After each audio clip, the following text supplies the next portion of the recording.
And to get started, we've got a great, inspiring speaker with us this morning.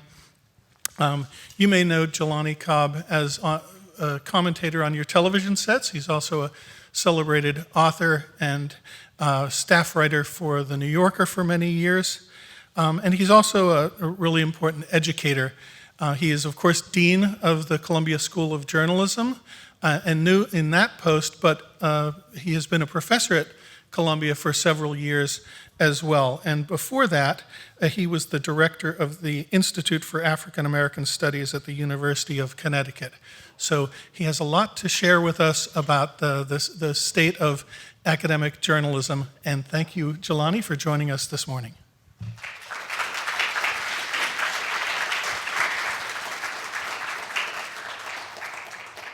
Good morning. Oh, good. Nice, warm reception. So it's good to be here.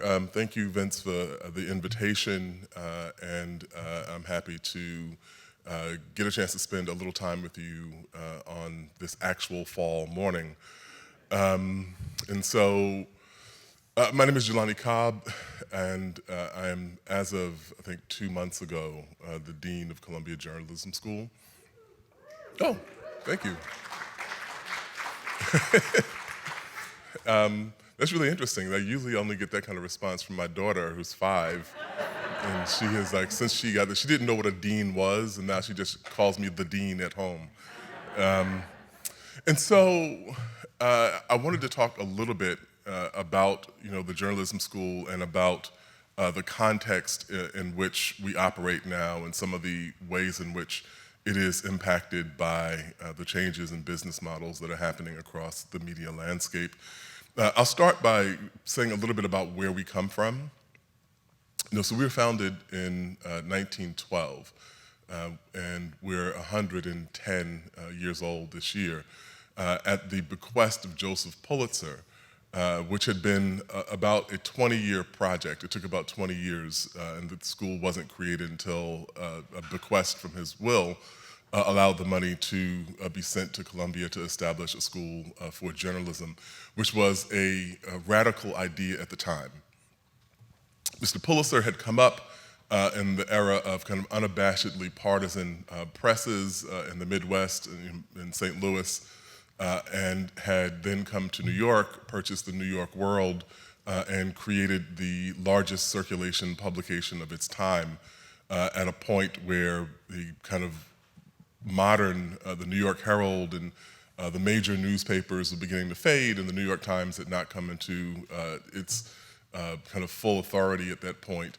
And witnessing, as he was, a kind of dyed-in-the-wool Democrat, and witnessing the kind of bitter partisanship in newspapers, he began to advocate for a kind of independent journalism, which was a radical idea at the time.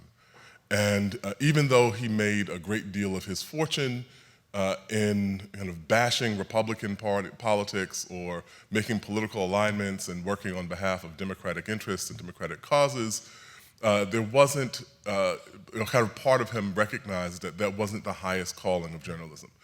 And so the journalism school was meant to be a training ground for a new type of journalist, a journalist that was knowledgeable of social science, who was knowledgeable about the reporting techniques, and that it was a belief that journalism, which generally had a kind of disreputable kind of air associated with it as a profession at the time, could aspire to be thought of as something as lofty as being a lawyer, which, depending upon your view of lawyers, that may be aspirational or not. Hey, how are you doing? And so I just saw somebody in here. So this was the idea, and the model for that. When I first became dean, one of the first things I did was read an essay that was to read an essay that Joseph Pulitzer wrote in 1904 about why there was a need for a journalism school. And went through, it's about 30 pages long, and went through all the things that he thought journalists should be able to do. Interestingly enough, about 60 to 65% of that was still pertinent, was still relevant. He said journalists need to understand statistics. We need to have some sort of statistical training at the school. Journalists need to have an understanding of, at least contextually, an understanding of history. That is, obviously, for me, a person who has a background in American history as well as journalism, continues to be very important. He walks through all of these kinds of ideas, and this is kind of where we find our origins. So we find ourselves in an interesting moment right now, where I should say this also, I forgot to say this at the beginning. I'm going to stop a little bit early, and so we can entertain some questions so you can have them ready. So we find ourselves in an interesting moment. Periodically, we've seen, if we look at the kind of long contextual view of American society, we've seen these kind of democratic crises that bear the same sort of hallmarks of the moment we're currently in. And we've seen them, from time to time emerge. And it's raised fundamental questions about our institutions broadly, but for our purposes, it's raised real significant questions about journalism and media and what our role is. And so in talking to a group of students at the journalism school recently, I said, what crises do is make you revisit foundational concepts and update your understanding of them. Maybe you don't need to change your understanding of something, but maybe you realize that a presumption that you've operated under has become outmoded. And the example that I use with them, kind of a key example of this, was the McCarthy era, how Joseph McCarthy arose, recognizing how to game the presumptions built into the media. That if you gave someone a scoop on a Friday afternoon, and regardless of whether it was accurate or false or exaggerated, people were going to tend to run with that story. And there was a built-in conflict. He was essentially hacking, in a very analog way, hacking our system of media. And so the built-in conflict was that newspaper publishers understood that if you put Joseph McCarthy's name in a headline above the fold, you were going to sell more newspapers than you would if you did not put his name on a newspaper above the fold. And so it becomes a conflict between business model and the actual idea of democracy and the role that journalism plays in upholding democracy. And it's not until further into McCarthy's career as people begin to get a sense of the kind of corrosive abilities and the kind of corrosive effect of what he's doing, that you begin to see newspapers do something in a very kind of fundamental, primitive sense of fact-checking. And often people would do this directly in the headline. McCarthy accuses congressmen of communism, and then in parentheses, no evidence that this is true. And so what came out of that was an understanding that the presumptions that we had operated under up to that moment were no longer valid, and that they could be used, they could be weaponized in ways that ultimately did not serve the interests of democracy. And so we're at a moment now where we have to reevaluate these sorts of questions. In the past years, we've seen kind of basic tenets of journalism come under increasing scrutiny. The first program that we did, and as dean, the first thing that we did was invite in different perspectives on the future of objectivity. Now, I don't think a decade ago we would have really thought there was much debate over whether objectivity was at least an aspirational good. But now, there's lots of conflict around that, and lots of questions around that, lots of debate around that. We've seen in recent years high-profile institutions have to work out in real time whether or not it was permissible to refer to a statement made by an elected official, particularly the President of the United States, as a lie. What were the boundaries around which something could be referred to as sexist or something could be referred to as racist? And our entire sense of how we operate has come under scrutiny because of these kinds of polarizing and in some instances autocratic or authoritarian dynamics that have emerged in our politics. So there's that part. It's not a surprise to anyone in this room that this crisis comes at the exact moment where we are managing a different set of crises, that the misinformation and disinformation ecosystem that has emerged with the rise of social media platforms and even now a kind of sophisticated analog and print disinformation ecosystem in which local publications and local newspapers have disappeared, but now we see information or what passes for information being disseminated in communities by newspapers that don't really have any actual journalistic standards, that exist only to push a particular set of conspiratorial ideas, and that these papers and newspapers are operating in place of the actual journalistic institutions that can no longer be there, that are no longer financially viable. In addition to this, we see this disinformation being weaponized in ways that are reminiscent of the lessons that we learned in the 1950s with Joseph McCarthy. That we have a need to fact check. One of the things that I always said about McCarthy was that he recognized that the media could only fact check arithmetically, where he could lie exponentially. And so he could lie quicker than people could fact check. And now we've seen that times 1,000, where anyone and everyone can become a mechanism or means by which you broadcast information that is not true. And so these crises have compounded the existing fault lines that we've seen in our society. This connects to another thing that's also crucial and important to me as an incoming dean. I started in journalism at the Washington City paper. Is Duck Lou here? I saw him on the thing, but yeah, he's another Washington City paper person here. And so I started at the Washington City paper in the 1990s, at a time where Washington, D.C. was a majority black city. The staff of the Washington City paper was almost entirely white. There was a great deal of tension between black residents of the city and the Washington City paper, and into this entered a wildly idealistic Midwesterner named David Carr. And David Carr said, if you know David Carr, you would not be shocked by this.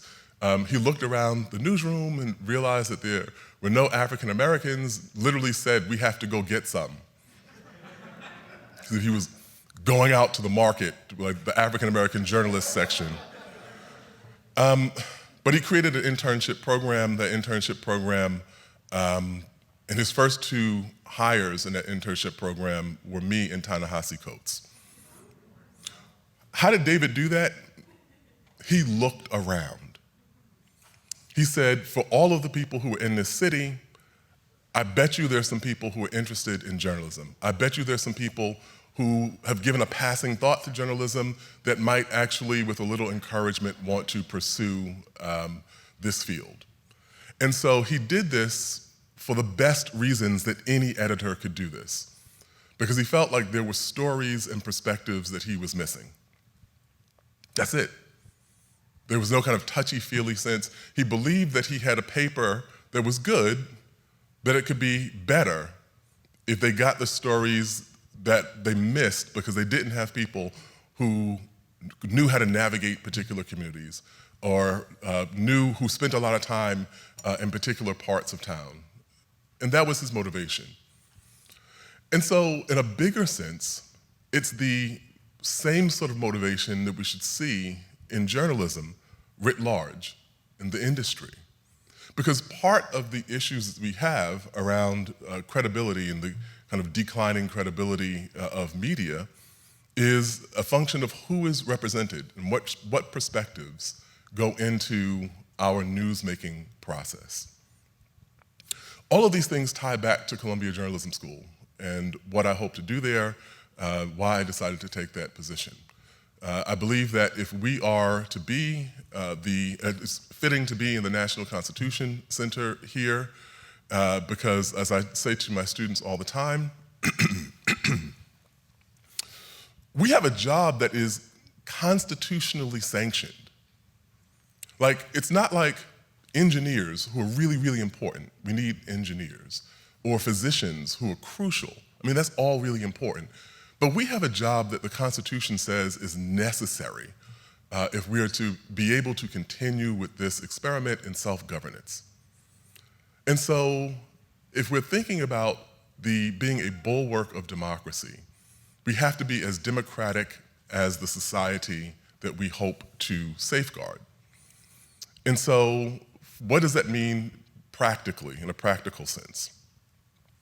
For me, it's become apparent that as the business model of journalism has changed, it has created a pressure for the business model of journalism education to change. We have now, not entirely uncommon, experience for the training for a particular field, in this case ours, to become the main prohibitive factor in someone actually working in that field. The models, I would say previously, I was talking to our administrative dean, and I said that our previous kind of profile of the person applying to journalism school was somewhere akin to a person who might be applying to law school or a person who might be applying for an MBA at the business school. Very much achieved the kind of professional standing and the kind of professional equalization that Joseph Pulitzer thought was a worthy aspiration in 1904.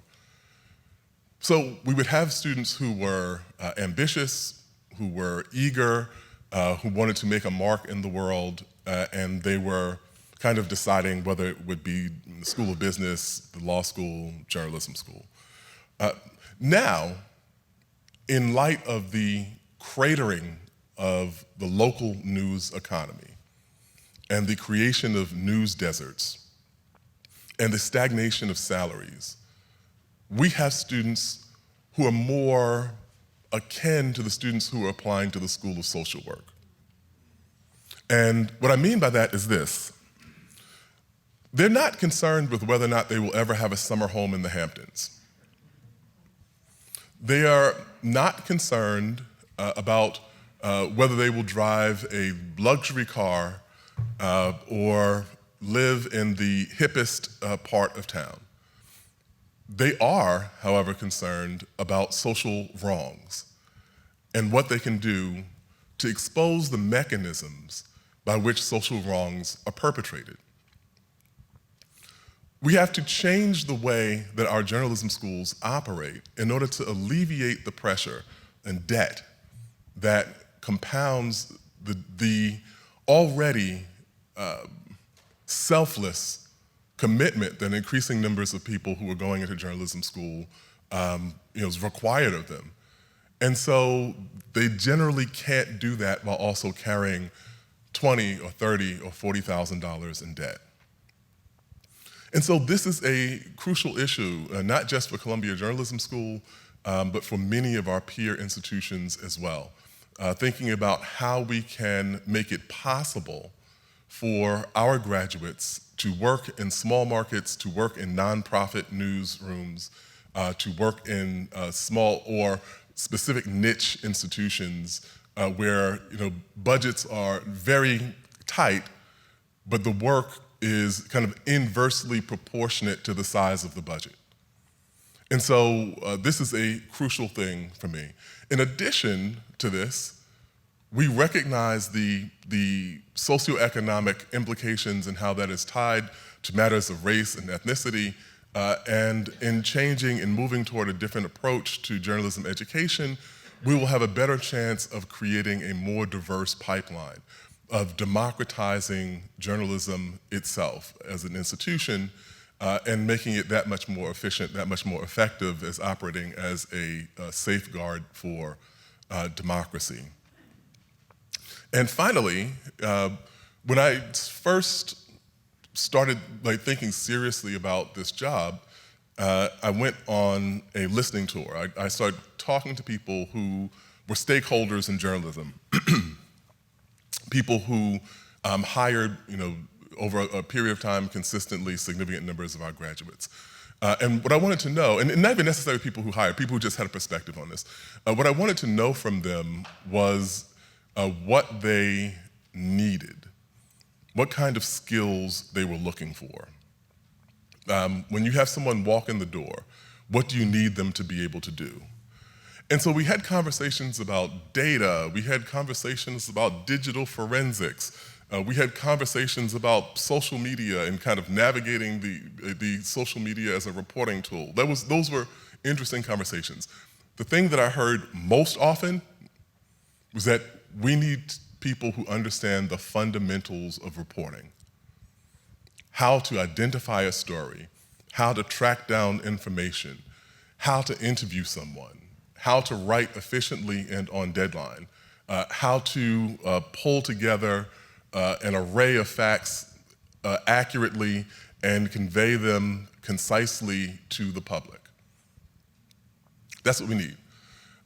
That's what we've been in the business of doing at Columbia for 110 years. That's what many of our reputable peer institutions are in the business of doing every day.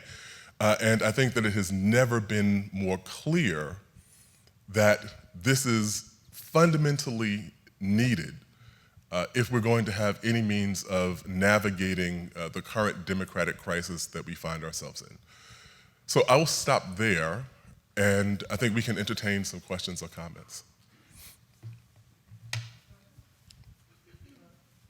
I will tell you, just a quick aside, this has nothing to do with any of this, but I'm the first black dean of the journalism school, which no one said anything about, which is fine. No. That's not why I say it though, that's great, thank you. No one said anything about it because it's not something people should make a big deal about, but it was also curious to me because it was like this difference, but also it wasn't kind of said, no one said anything about it, so I was like, I'm not saying anything about it. And so I just went through the whole building and everyone was like, congratulations, congratulations. And then I got to the mailroom and this is like a black man about 35 or so who works in the mailroom. As soon as I walked in, he said, "First brother ever."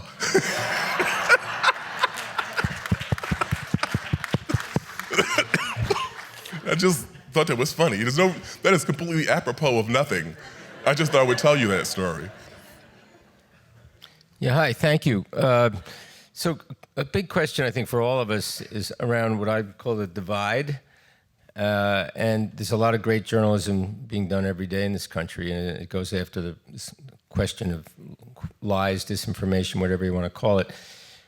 There's also this huge audience problem, where the audience goes to what they want to believe or feel comfortable with politically. Do you have thoughts on that, or is the J School, or how do you address this issue of reaching an audience that really doesn't want to hear what you have to tell them or read what you have to tell them, and addressing the divide, and what is the role you see in quality journalism to bridge that divide and bring communities together around solutions? Sure. So one, I think that's a bigger problem than we can solve like in the immediate. But I think there are things that we can do that will make a difference. One of the things that I think is important, and I always say this, if anybody follows me on social media, you've seen me like beat this drum, as I think that it should be a standard for when we report stories for us to include a hyperlink that says how this story was reported. You just click on it and say, I got a tip from this person, which led me to file a FOIA from this agency, which led me to call this person who used to work for that agency but sued the agency, which led me to get these court documents, which led me to write this story. And for me, I have a background in history, I have a PhD in American history, but I've always worked in journalism. It's kind of basic that we have to show our work in social science. Journalism conventionally didn't have an easy way to do that, but among the kind of many changes that have come with the digital landscape is that now it wouldn't be that difficult to do that. And so for me, I have to pull together all that information for fact checkers anyway. And so it's just a matter of kind of turning that into a hyperlink so that people, if you wanted to track down this story and walk through, you could do that. Frontline is doing something which is a kind of equivalent undertaking, which is now that when you see a documentary where someone used 30 seconds of a 2-hour interview, they're now posting the 2-hour interview. So you can see a documentary and then, whatever 100 hours of footage that went into making that documentary. So I think that we have to be transparent. That's one thing. My colleague at the journalism school, Nina Berman, made a really brilliant observation. She said that there are lots of important niche publications emerging, and many of them are issue-oriented, and many of them are doing their best to fill the gaps in local coverage. And she said, as important as it is to have someone who is going to keep an eye on the school board, and as important as it is to have someone who is going to keep an eye on the city council, what you really need is somebody who is going to keep an eye on the local football team. Because that is the thing that people build kind of community ties around. The person who is keeping an eye on the annual Arbor Festival or whatever it is, the kind of local rights that make people feel that they're connected to a community. The reason I say that is important is because it hits one way when a distant national outlet doesn't know you, and a reporter that has spent 3 days in your town writes something, as opposed to someone who actually knows that the Tigers made it to the playoffs the last 4 years in a row. And I think that is important. I think that's kind of fundamental to this. And finally, I think that we have a kind of need to recognize the importance of putting out this information. And sometimes people will find us, but that doesn't change. Sometimes they won't. That doesn't change our obligation to kind of continue with the work that we're doing in any way, as I think maybe uncomfortable as that may make us.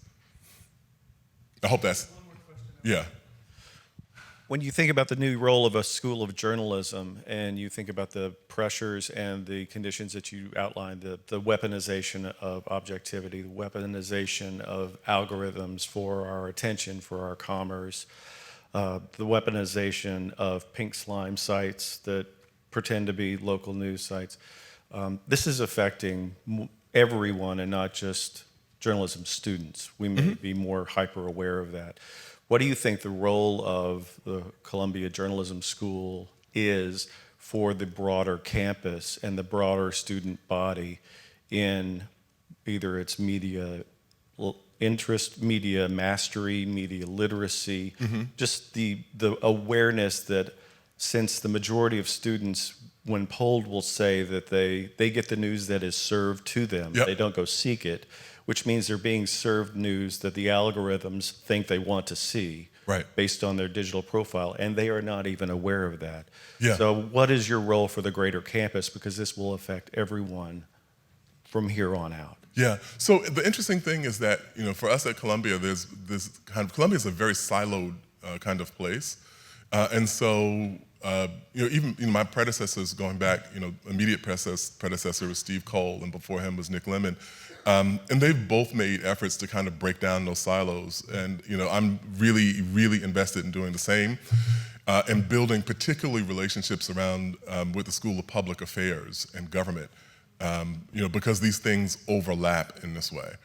And so the first part of that is that, we are working internally on doing analysis, of the disinformation ecology. And my colleague Emily Bell at the Tao Center at Columbia is really just phenomenal on this.